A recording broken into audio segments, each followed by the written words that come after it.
బ్రాహ్మణం స్తముపస్థితం కవిం ప్రజా విసర్గే నిజశాసనార్హణం బభాషయేషత్ స్మితశోచిషాగిర ప్రియ ప్రియం ప్రీతమనాః కరే స్పృశన్. భగవంతుడి దర్శనంతో బ్రహ్మదేవుడి దేహం పులకించింది. ఉప్పొంగిన హృదయంతో అతడు ఆనంద విహ్వలుడయ్యాడు. నయనాలు ప్రేమాశ్రువులతో నిండగా భగవంతుడికి ప్రణామం చేశాడు. నిన్నటి శ్లోకంలో దీని గురించి చెప్పుకున్నాం. అలా తన ఎదుట నిలబడ్డ బ్రహ్మను చూసి భగవంతుడు ఎలా స్పందించాడు అనే విషయాన్ని ఈ శ్లోకంలో చెప్తున్నారు. తన ఎదుట ఆనందోద్వేగంతో ముకుళిత హస్తాలతో నిలబడ్డ బ్రహ్మను చూసి ఆయన ఎంతో ప్రసన్నుడయ్యాడు. సృష్టి కార్యం చేయటానికి, అంటే తన ఇచ్ఛానుసారంగా నియంత్రించటానికి అతడు యోగ్యుడు అని ఆయన అంగీకరించి బ్రహ్మతో కరస్పర్శ చేసి మందహాసంతో మాట్లాడటం ప్రారంభిస్తాడు. ప్రీత మనః అంటే చాలా సంతృప్తి చెంది కరే స్పృశాన్ కరచాలన చేశాడు. సాధారణంగా ఎవరినైనా పరిచయం చేసినప్పుడు లేదా పరిచయం ఉన్న వాళ్ళని కలిసినప్పుడు షేక్ హ్యాండ్ ఇస్తుంటారు. అయితే అది మన సాంప్రదాయం కాదు. చక్కగా నమస్కారం చేయటం మన సంస్కృతి. షేక్ హ్యాండ్ అనేది వెస్ట్రన్ కల్చర్ అనుకుంటాం. కానీ ఇక్కడ నారాయణుడు చాలా సంతోషంగా బ్రహ్మదేవుడితో షేక్ హ్యాండ్ చేస్తున్నాడు. తమకంటే చిన్నపిల్లలు అభివాదం చేసినప్పుడు శిరస్సు నిమరడము, నుదుట చుంబించటము, హృదయానికి హత్తుకోవటము, ఇవన్నీ పురాతన కాలం నుంచి వాడుకలో ఉన్నాయి. కాకపోతే ఆడమగ తేడా లేకుండా ఒకరినొకరు ఎంబ్రేస్ చేసుకోవటం, ముద్దులు పెట్టుకోవటం, ఇది విచ్చలవిడి ధోరణి. అదే పురోగతి, అదే సోషల్ కల్చర్ అని భావిస్తూ ఉండటం వలన ఆ ట్రెండ్ మన దేశానికి కూడా బాగానే వచ్చేసింది. ఇప్పుడు ఎవరినైనా ఏమాత్రం తడపటాయించకుండా హగ్ చేసుకుంటారు.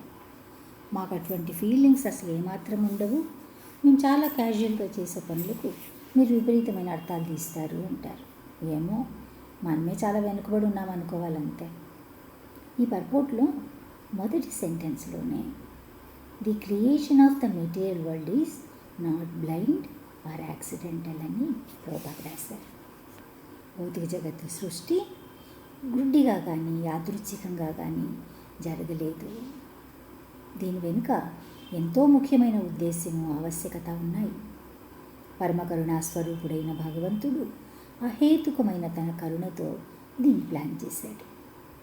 ఏదైనా తప్పు జరిగినప్పుడు నువ్వు ఈ తప్పు చేశావు అని పదే చెప్పటం వలన ప్రయోజనం ఉండదు. ఆ తప్పు చేసిన వాడు అయ్యో నా వల్ల తప్పు జరిగిపోయింది అని కృంగిపోవచ్చు, లేదా నేను తప్పే చేయలేదు అని బుకాయించవచ్చు. రెండిటి వల్ల ప్రయోజనం లేదు. అదే తెలుసో తెలియకో జరిగిన తప్పు వలన వాళ్ళు దేనిని కోల్పోయారో తెలిసేలా నచ్చచెప్పి ఆ నష్టాన్ని పూడ్చుకోవడానికి ఏం చేయాలో నిర్దేశనం చేస్తే తమ తప్పును దిద్దుకోగలుగుతారు.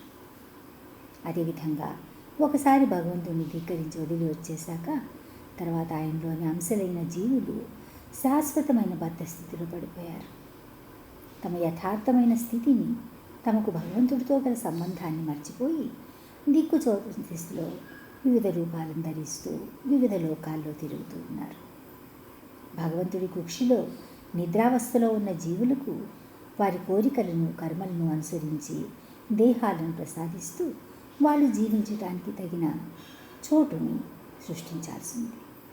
ఎలాగూ అసంఖ్యాకమైన లోకాలు భగవంతుడి ఓమకృపాల నుంచి బయటకు వస్తున్నాయి. ఆ విశ్వాలన్నిటినీ జీవులతో నింపవలసిన బాధ్యత బ్రహ్మదేవుడిది. ఈ విధంగా సృష్టిని కొనసాగించటానికి, వేద జ్ఞానాన్ని విస్తరింపచేయటానికి భగవంతుడి ప్రతినిధిగా బ్రహ్మదేవుడు ఎన్నుకోబడ్డాడు. అతడు కూడా భౌతిక జగత్తులో ఉండటం వలన అందరిలాంటి సాధారణమైన జీవి అని ఎవరు అపోహపడకూడదు. ఈ భౌతిక జగత్తుకు సృష్టికర్త అయిన బ్రహ్మ కృష్ణుడికి అత్యంత ప్రియమైన వ్యక్తి. తన నుండి దూరమైపోయిన జీవులను మళ్ళీ తన దగ్గరకు రప్పించుకోవాలి అని భగవంతుడి అభిమతం. కానీ బద్ధజీవులు అజ్ఞానంతో మాయావసులై ఉండటం వలన వారి వివేకాన్ని ఎన్లైటన్ చేయటానికి వేద జ్ఞానం కావాలి. ఆ జ్ఞానాన్ని వివరించి చెప్పడానికి ఆచార్యులు రావాలి. ఇది కృష్ణుడి ఉద్యమం. ఈ ఉద్యమాన్ని ముందుకు నడిపించడంలో బ్రహ్మదేవుడికి చాలా పెద్ద బాధ్యత అప్పగించబడింది. అతడు తన ధర్మాన్ని చక్కగా నిర్వర్తించటమే కాకుండా తన తరఫున ఈ మెసేజ్ని అందరికీ స్ప్రెడ్ చేయటం కోసం ఒక సంప్రదాయాన్ని కూడా కొనసాగించాడు. అది బ్రహ్మ సంప్రదాయం. దీన్నే మనం డిసిప్లిన్ సక్సెషన్ అంటున్నాము. ఈ పరంపరలో కొనసాగిన ఆచార్యులందరూ పతిత జీవులను తిరిగి భగవద్ధామానికి చేర్చటం అనే కార్యం కోసమే నియుక్తులయ్యారు.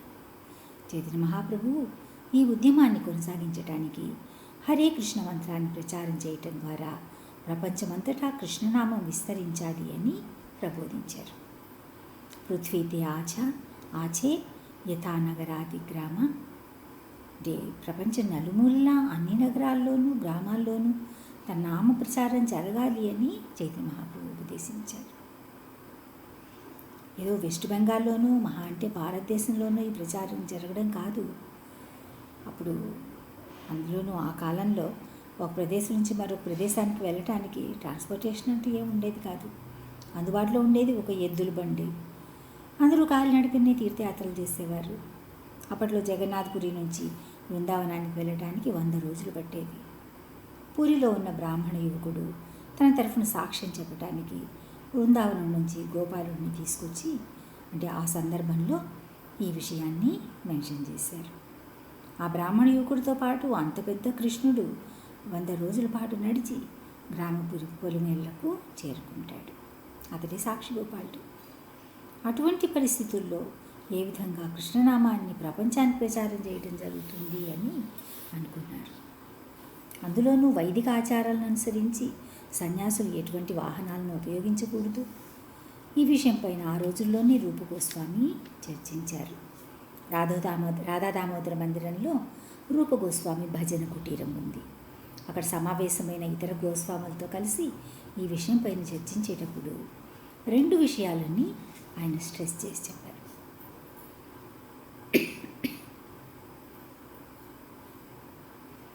యుక్త వైరాగ్యం, ఫల్గు వైరాగ్యం. కృష్ణుడి సేవ కోసం దేన్నైనా యాక్సెప్ట్ చేయడం యుక్త వైరాగ్యం. వైరాగ్యం అంటే ఏది వద్దని దేన్ని కాదని వదిలేయటం కాదు. అప్పుడు అది ఫల్గు వైరాగ్యం అవుతుంది.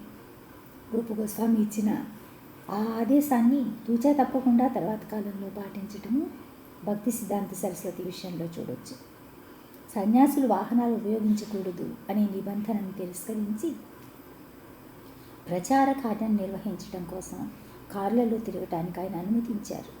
అంతేకాకుండా తమ ఉద్యమాన్ని ప్రచారం చేయటం కోసం విదేశాలకు కూడా తన శిష్యులను పంపించారు. కాకపోతే వాళ్ళు ఆయన ఆదేశాన్ని నెరవేర్చడంలో విఫలుడయ్యారు. రూప గోస్వామి చైతన్య మహాప్రభు ఉన్న టైంలో ఉన్నారు కదా. చైతన్య మహాప్రభు 1486లో పుట్టి 1534 వరకు తమ లీలల్ని భౌతిక జగత్తులో ప్రదర్శించారు. అంటే 48 సంవత్సరాలు మాత్రమే ఆయన భూమిపైన ప్రత్యక్షంగా ఉన్నారు. రూప గోస్వామి ఆయన కంటే మూడు సంవత్సరాలు చిన్నవాడు. 1489లో పుట్టాడు. అయితే ఆయన 75 ఏళ్ల పాటు జీవించి మహాప్రభు యొక్క ఉద్యమాన్ని కొనసాగించారు. ఈ ఆధ్యాత్మిక పురోగతి ఇలా జరుగుతూ ఉండగా ప్రపంచంలో కూడా ఎన్నో ఇన్వెన్షన్స్, ఎన్నో రెవల్యూషనరీ యాక్టివిటీస్ సంభవించాయి. సముద్రం పైన ప్రయాణించి ఇతర దేశాలతో సంబంధాలు కలుపుకోవటానికి దారులు కనిపెట్టారు. అలా మొట్టమొదట కొలంబస్ అమెరికా దేశాన్ని, వాస్కో డి గామా ఇండియాని కనుక్కున్నారు. కొలంబస్ మరణించిన తర్వాత గెలీలియో పుట్టాడు. అతడు టెలిస్కోప్ కనిపెట్టాడు. అతడు మరణించిన తర్వాత న్యూటన్ పుట్టాడు. అతడు గ్రావిటీ గురించి సైంటిఫిక్గా అనేక విషయాలను డిస్కవర్ చేశాడు. అతని మరణం తర్వాత జేమ్స్ వాల్ట్ పుట్టాడు. అతడు స్టీమ్ ఇంజిన్ కనిపెట్టాడు. ఇలా 1750 నుంచి 1850 వరకు అంటే 100 సంవత్సరాల లోపు పెద్ద ఇండస్ట్రియల్ రెవల్యూషన్ సంభవించింది. అంటే ఇంత పెద్ద లార్జ్ క్వాంటిటీలో వస్తువులను ప్రొడ్యూస్ చేయడం జరిగింది. గ్లోబల్ ఎకానమీ స్టార్ట్ అయింది. మార్కెటింగ్ జరగడానికి ఎక్స్చేంజ్ కరెన్సీ వెలుగులోకి వచ్చింది. 1860లో టెలిఫోన్ ఎగ్జిస్టెన్స్లోకి వచ్చింది. గ్రాహం బెల్ కనిపెట్టాడు. ఎన్నో వేల సంవత్సరాలు ఇటువంటి మార్పులు ఏవీ లేకుండా ఉండి సడన్గా చైతన్య మహాప్రభుతో ఉద్యమాన్ని ప్రారంభించిన కొంతకాలానికి ఈ విధంగా అనేకమైన ఇన్వెన్షన్స్ జరిగాయి. ప్రపంచమంతటికీ ఈ ఉద్యమం పరిచయం కావడానికి తగిన ఏర్పాట్లు అలా రెడీ అయిపోయాయి. 1905లో రైట్ బ్రదర్స్ సక్సెస్ఫుల్గా మొట్టమొదటిసారి ఫ్లైట్లో ఫ్లై చేయటం జరిగింది. అంటే అది వాళ్ళ సొంత విమానం. 1914లో ఫస్ట్ కమర్షియల్ ఎయిర్ క్రాఫ్ట్ ప్రారంభమైంది. అమెరికా అంటే అగ్రరాజ్యం అని, చాలా అడ్వాన్స్డ్ కంట్రీ అని అనుకుంటారు. కానీ అది కూడా ఎన్నో ఏళ్ల పాటు బ్రిటిష్ వాళ్ళ పాలనలో ఉంది. ఇప్పుడైతే స్త్రీ పురుషుల తేడా లేకుండా సమానంగా తిరగడం, ఉద్యోగాలు చేయటం, బిడియం లేకుండా ఎంతమందికైనా విడాకులు ఇవ్వటం, మళ్ళీ పెళ్ళిళ్ళు చేసుకోవటం జరుగుతున్నాయి. కానీ 20వ శతాబ్దం వచ్చాకనే అమెరికాలో స్త్రీలకు ఓటు హక్కు అనేది వచ్చింది. అంతకుముందు లేదు. 1920లో జరిగిన ఎన్నికల్లో మొదటిసారిగా స్త్రీలు ఓటింగ్లో పాల్గొన్నారు. బ్రిటిషర్స్ పాలనలో బానిసలుగా కొని తెచ్చుకున్న బ్లాక్స్ పాపులేషన్ పెరిగినప్పటికీ వాళ్ళని అమెరికన్ సిటిజన్గా వాళ్ళు గుర్తించలేదు. 1964 వరకు వాళ్ళకు ఓటు హక్కు రాలేదు. 64 తర్వాత సోషల్గా, ఫైనాన్షియల్గా, టెక్నికల్గా, సైంటిఫిక్గా ఎన్నో రెవల్యూషనరీ యాక్ట్స్, అద్భుతమైనటువంటి ఇన్వెన్షన్స్ జరిగి అప్పుడు అమెరికా ప్రపంచంలోనే అందరికంటే అంటే నంబర్ 1 అగ్రరాజ్యంగా నిలబడింది. ఇతర దేశాలు, ఖండాలు అన్నీ అమెరికా అడ్వాన్స్మెంట్ని, సుపీరియారిటీని గుర్తించాయి, గౌరవించాయి.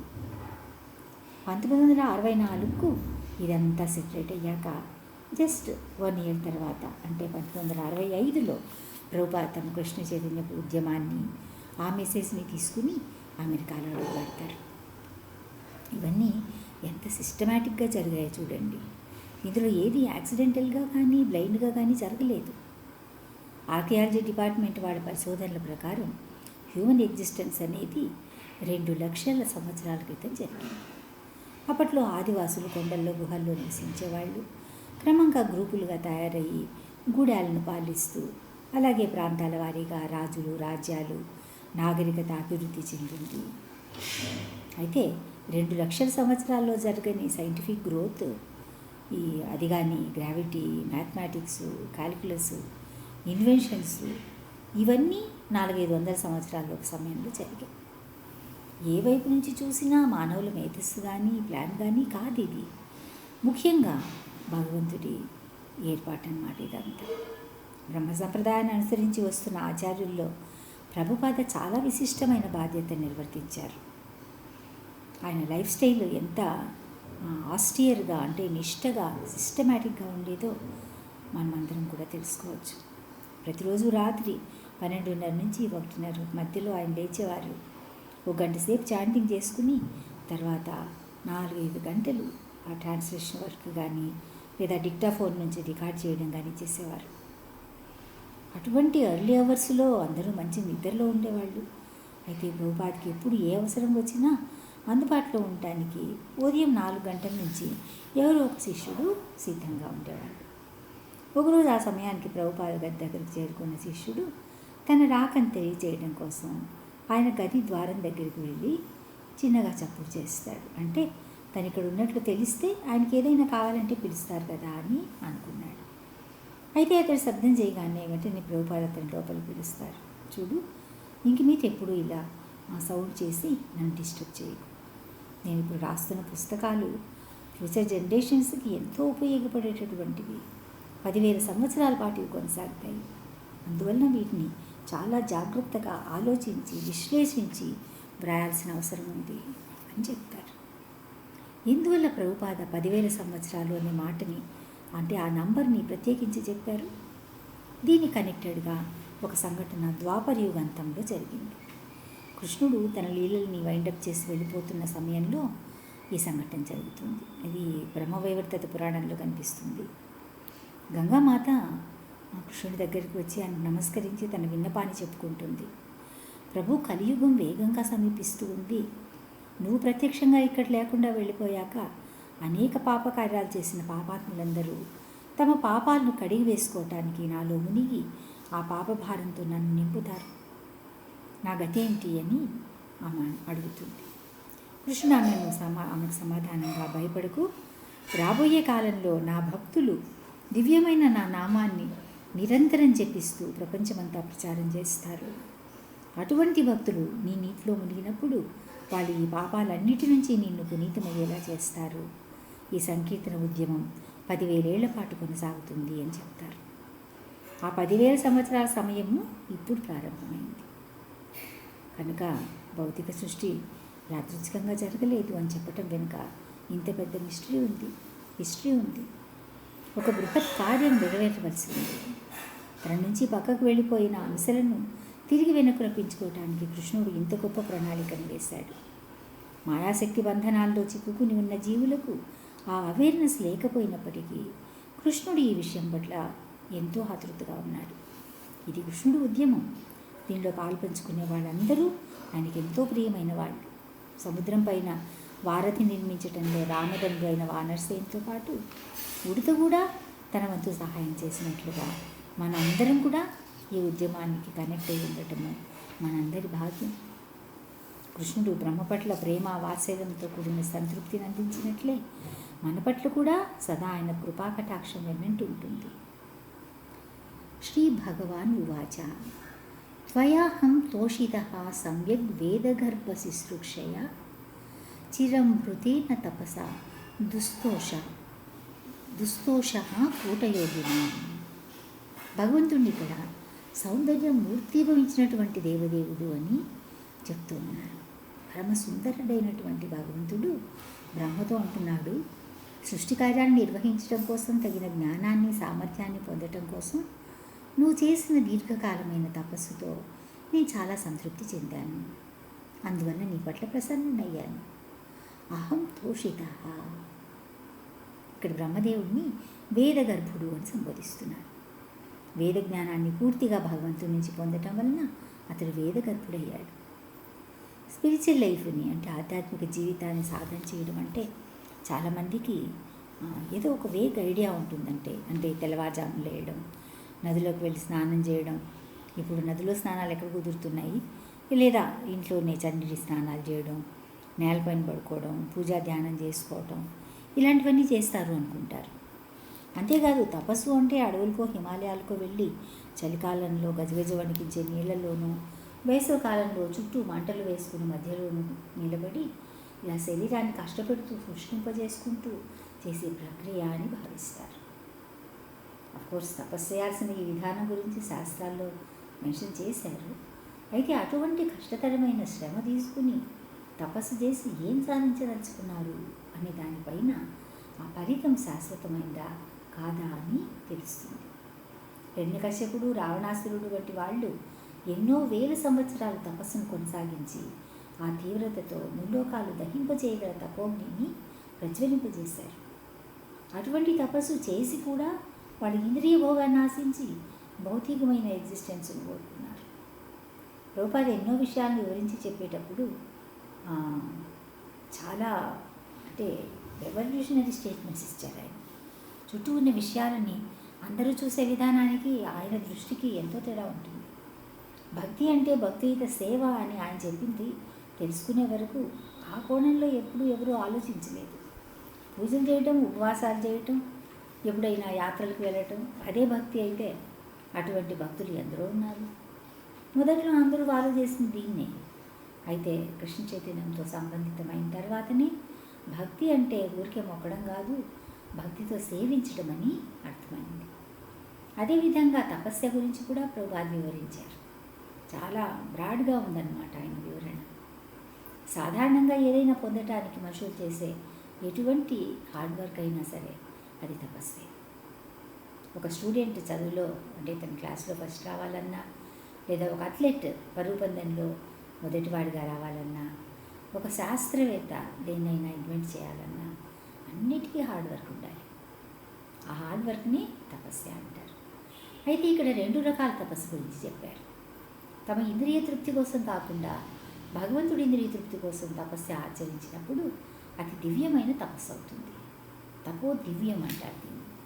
అటువంటి వారి పట్ల భగవంతుడు సంప్రీతుడవుతాడు. అన్ని యజ్ఞాలకు, అన్ని తపస్సులకు, అన్ని యాక్టివిటీస్కు సెంటర్ పాయింట్గా అంటే కేంద్రంగా కృష్ణుడు ఉండాలి. ఆ తపోఫలం లేదా యజ్ఞఫలం ఏదైనా సరే కృష్ణుడే దాన్ని అనుభవించే భోక్త. వేదాల్లో అన్ని విభాగాలకు సంబంధించిన జ్ఞానము ఉంటుంది. ఆయుర్వేదము, ధనుర్వేదము కూడా వేదాలకు సంబంధించిందే. అధర్వణ వేదంలో అస్త్రాలు, ఆకాశయానానికి సంబంధించిన నాలెడ్జ్ ఉంది. అయితే ఇవేవి వేదాల పరమార్థం కాదు. వేదైశ్చ సర్వైర్ అహమేవ వేద్య, కృష్ణుడు చెప్తున్నాడు. వేదాల ద్వారా తెలుసుకోవలసింది కృష్ణుడిని, అంటే కృష్ణుడే పరమసత్యం అనే విషయాన్ని. పరమ పురుషుడు అని ఆయన ఎందుకు కీర్తిస్తున్నారు? పరమ అంటే టాప్ మోస్ట్ అన్నమాట. ఏదైనా శ్రేష్టమైంది అని చెప్పాల్సి వస్తే ఆ పదాన్ని ఉపయోగిస్తారు. పరమ కరుణ, పరమానందం అలాంటివి. అటువంటి పరమ పురుషుడికి అన్యమైంది ఏదీ లేదు. వేదాలు చదివి తమ తపస్సంతా ధారపోసి అణుబాంబులు కనిపెడితే ప్రయోజనం ఏమిటి? ఎంత శ్రమపడ్డా వాళ్ళ తపస్సు విలువలేదు. వీటిని శ్రమ ఏవహి కేవలం అంటారు. అటువంటి ఉగ్రకర్మ లేదా ఉగ్ర తపస్సు లోక వినాశనానికి దారితీస్తుందే కానీ లోకహితానికి ఉపయోగపడదు. అసురులు తీవ్రమైన తపస్సు చేసి వరాలు పొందినా, సైంటిస్టులు తీవ్రమైన శ్రమ తీసుకుని అణ్వస్త్రాలు తయారు చేసిన ఫలితం ఒక్కటే. వాళ్ళకేమో భౌతికమైనటువంటి పేరు ప్రతిష్టలు అన్నీ దొరుకుతాయి, కానీ అమాయకులైన వ్యక్తులు వాటికి బలి అవుతూ ఉంటారు. భగవంతుని సంప్రీతుడిని చేయటానికి యజ్ఞం చేయాలి కానీ తమ కోరికలు తీర్చుకోవటానికి కాదు. ఆయన సంప్రీతుడైనప్పుడు ఎలాగూ కోరినవన్నీ అడకపోయినా ఆయన ఇస్తాడు. భగవంతుని సంతృప్తి పరచని యజ్ఞం వలన తాత్కాలికమైనటువంటి ఆ బెనిఫిటే తప్ప పర్మనెంట్గా ఏది దొరకదు. ఈ పర్పోర్ట్లో అదే చెప్తున్నారు. ఎవరైనా ఎప్పుడైనా, అంటే అందరూ మరణించాల్సిందే కదా ఏదో ఒకసారి, ఏదో ఒక టైంలో. అయితే తపస్సు చేసి వీళ్ళు కనిపెట్టిన బాంబులు ప్రయోగిస్తే ఎంతమంది అమాయకులు అర్ధాంతరంగా మరణిస్తారు? ఆ కాలంలో అసురులు బలగర్వితులై సజ్జనులను, సాధుపురుషులను, అమాయకులైన బ్రాహ్మణులను వేధించేవారు. వారి ఆశ్రమాలను తగలబెట్టేవారు. అటువంటి తపస్సు ఎప్పుడు భగవంతుని సాటిస్ఫై చేయదు. మరైతే అటువంటప్పుడు అలాంటి వరాలు ఎందుకు శాంక్షన్ చేయాలి అనిపించవచ్చు. కానీ వరాన్ని కోరుకోవలసిన విచక్షణ వాళ్ళకు సంబంధించింది. నాకు నిప్పు కావాలి అని తపస్సు చేస్తే భగవంతుడు ఇస్తాడు. దాంతో యజ్ఞకుండాన్ని వెలిగించాలా, ఇల్లు తగలబెట్టాలా అనే డెసిషన్ ఎప్పుడు ఆ పర్సన్కి సంబంధించిందే. తప అనే 2 అక్షరాలతో భగవంతుడు ఇచ్చిన ఆదేశాన్ని స్వీకరించి తన ధర్మాన్ని నెరవేర్చగల యోగ్యత పొందడం కోసం బ్రహ్మదేవుడు తీవ్రమైన తపస్సు చేశాడు. అది అతని కోరిక తీర్చుకోవటానికి కాదు, కృష్ణుడి అభీష్టాన్ని నెరవేర్చడానికి. అందువల్లనే నిష్కపటంగా బ్రహ్మ చేసిన తపస్సుకు భగవంతుడు సంప్రీతుడయ్యాడు. తన ధామాన్ని చూపించాడు, తన పరిజనాన్ని చూపించాడు, దివ్యమైన తన దర్శనాన్ని కూడా ప్రసాదించి సంతోషంగా బ్రహ్మకు షేక్ హ్యాండ్ ఇచ్చాడు. అదే అసురులైతే ముల్లోకాలకు అధిపతి కావాలనో, మరణం వద్దనో ఇలా కపటమైనటువంటి వరాలు కోరుతారు. పైగా భగవంతుడిని ధిక్కరిస్తారు.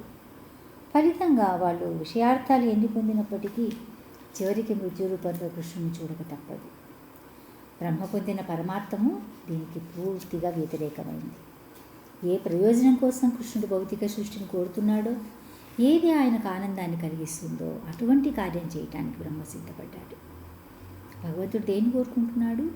తన ధామానికి చేరటం ద్వారా తన అంశాలన్నీ శాశ్వతమైన జీవనాన్ని, ఆనందాన్ని పొందాలి అని వాంఛిస్తున్నాడు. అదే ఆయనకు ఆనందాన్ని కలిగిస్తుంది. వేద జ్ఞానం యొక్క అంతిమ ప్రయోజనము భగవంతుని తెలుసుకోవటమే కానీ ఇతర ప్రయోజనాల కోసం ఉన్నతమైన ఆ జ్ఞానాన్ని వృధా చేసుకోకూడదు. ఆ విధంగా స్వీయ తృప్తి కోసం తీవ్రమైన తపస్సు చేసే వాళ్ళని కపటయోగులు అంటారు. అటువంటి వాళ్ళు ఎప్పటికీ కృష్ణుని సంతృప్తిపరచలేరు. దుస్తోష కూటయోగిన, అటువంటి యోగులను దుస్తోష అంటే వాళ్ళకి భగవంతుని సంప్రీతుడిని చేయటం చాలా కష్టమని చెప్తున్నారు. వరం వరయభద్రంతే వదేశం మాపి వాంఛితం బ్రహ్మన్ శ్రేయ పరిశ్రామ పుంసాం మద్దర్శనావధి. బ్రహ్మదేవుడి సేవా దృక్పథాన్ని, అతని దృఢ నిశ్చయాన్ని గుర్తించిన భగవంతుడు ప్రసన్న మనస్కుడయి ఇంకా ఇలా అంటున్నాడు: ఓ బ్రహ్మదేవ, నీకు శుభమగుగాక. సమస్త వరప్రదాయకుడినైన నన్ను నువ్వు ఏదైనా సరే అడుగు. వరేశం మాం అభివాంఛితంగా, దేన్నైనా ఇవ్వగల వ్యక్తిని సమీపించినప్పుడు కోరినవన్నీ పొందగలుగుతారు. అందుకే మాం అంటే నన్ను, వరం వరాలని, వరయ అడుగు అని ఎంకరేజ్ చేస్తున్నాడు. అయితే సకల తపస్సుల ఫలితంగా లభించే అల్టిమేట్ బెనిఫిక్షన్ అంటే ఏమిటి? అది అనుభవసిద్ధమైన జ్ఞానంతో భగవంతుని దర్శించగలగటమే. ఎదుటనున్న వస్తువు విలువ గురించి తెలియకపోతే వజ్రాన్ని చూసినా రాయిలాగే భ్రమపడి చేయి జార్చుకుంటారు. మందిరాలకు అందరూ వెళ్తూ ఉంటారు, ఆలయాలకు దర్శనం చేసుకుంటారు, వస్తారు. కానీ అక్కడ ఉన్నది సాక్షాత్తు భగవంతుడు అనే రియలైజేషన్ లేకపోవటం వలన కేవలం విగ్రహాన్ని చూస్తున్నారు. వైభవంగా ఉన్న వస్త్రధారణ, అలంకారము, ఆభరణాలు అన్నట్లు అమేజింగ్గా అంటే విస్మయంగా చూస్తారంతే. ఎలా చూసినా అది భగవంతుడి దర్శనం కావటం వలన అందరికీ సుకృతి లభిస్తుంది. పరతత్వాన్ని గుర్తించడంలో కూడా 3 స్టేజెస్ ఉన్నాయి. మొదటిది బ్రహ్మను అంటే నిరాకార బ్రహ్మజ్యోతిగా గుర్తించటము, తర్వాత తమ హృదయంలోనే ఉన్న పరమాత్మ ఉనికిని గ్రహించగలగటము, చివరిది దేవాదివుడిని ప్రత్యక్షంగా చూడగలగటం. బ్రహ్మదేవుడికి ఆ చరమానుభవం కలిగింది. సచ్చిదానంద విగ్రహుడైన ఆది పురుషుణ్ణి ముఖాముఖి దర్శించగలిగాడు. ఒకసారి ఆ అనుభవం కలిగాక మరే ఇతర కోరికలకు ఆస్కారం ఉండదు. జీవితమంతా ఆయన పాదాంబుజాలను సేవించడంలో అంకితం చేసుకుంటారు. అది భక్తి పరాకాష్ట. ధ్రువుడి జీవితాన్ని తీసుకుంటే బాలుడైనప్పటికీ తన వయసుకు మించిన అవమానాన్ని, అభిజాత్యాన్ని కారణంగా తీసుకుని తల్లి సలహా ప్రకారం ఎటువంటి వరాలైనా ఇవ్వగల నారాయణుడి కోసము గొప్ప ఋషులు, మునులు అడవులకు వెళ్ళి తపస్సు చేస్తూ ఉంటారు. నువ్వు అతన్ని ప్రసన్నుని చేసుకోగలిగితే కోరిన దాన్ని పొందగలుగుతావు అంటుందామె. నారదముని ఎన్ని విధాలుగా నచ్చజెప్పడానికి ప్రయత్నించినా దృఢచిత్తంతో తన సంకల్పాన్ని వదలకుండా నారదముని నుంచే దీక్షను తీసుకుని ఓం నమో భగవతే వాసుదేవాయ అనే మంత్రజపంతో కఠినమైన తపస్సు చేసి 6 మాసాల్లో శ్రీమన్నారాయణుడి దర్శనాన్ని పొందగలుగుతాడు. అయితే ఇదంతా భౌతికమైన వరాలను పొందడానికి చేశాడు. తన తండ్రి ఉత్తానపాదుడి కంటే, తాత స్వయంభూ మనువు కంటే, ముత్తాత బ్రహ్మదేవుడి కంటే ఉన్నతమైన గొప్పదైన పదవిని, లోకాన్ని ఆశించి అతడు తపస్సు ప్రారంభించాడు. కానీ తపస్సు వలన అతని హృదయం పరిశుద్ధమైంది.